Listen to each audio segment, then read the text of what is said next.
ci dunduk Serigne Salihou Mbacke radiyallahu anhu.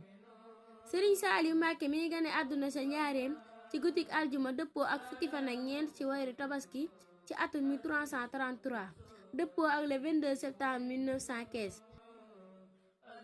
waajuram bu góor di ku jara leeral ngir xam gi ko nit ñépp xam di Seex Ahmad Bamba Xaadim Rasuul. waajuram bu jigéen mi ngi tudd Soxna Faat Jaxate moom Serigne Modou Asta mu baax ma ta sell.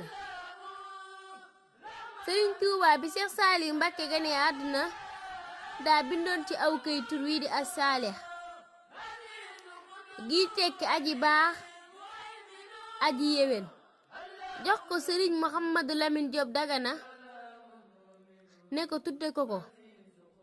bim ko tuddee ba pare Serigne Mouhamadou Lamine Diop Dagana daal di bind ay bayit ñaanal ci liir bu tedd bi aw fan wu gudd akuk wér akuk yëkkatiku ci jamono ba mel ni jant.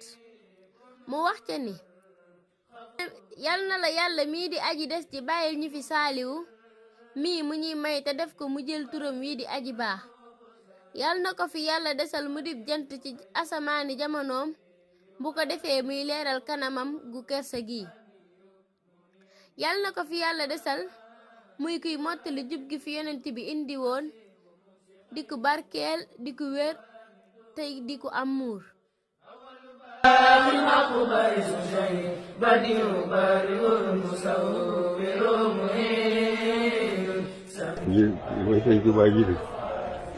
li ma sëñ Touba jiital ci yéen. moo koy ànd ak yéen. dama koy ànd ak yéen rek. ci kaw. ci kaw. ñi jiite moo ma jiital. ci kaw jiital gi mu ko jiital. ngeen topp ma. ngeen topp ma.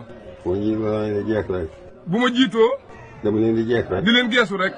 bu ma leen séenu taxaw nekk leen. bu ma leen séenu it di taxaw nag leen rek. mu seen gisuma leen mu dëpp daje yéen. bu ma geesoo gisuma leen it dinaa dëpp daje ak yéen. waaye dama leen di jiital topp ci yéen.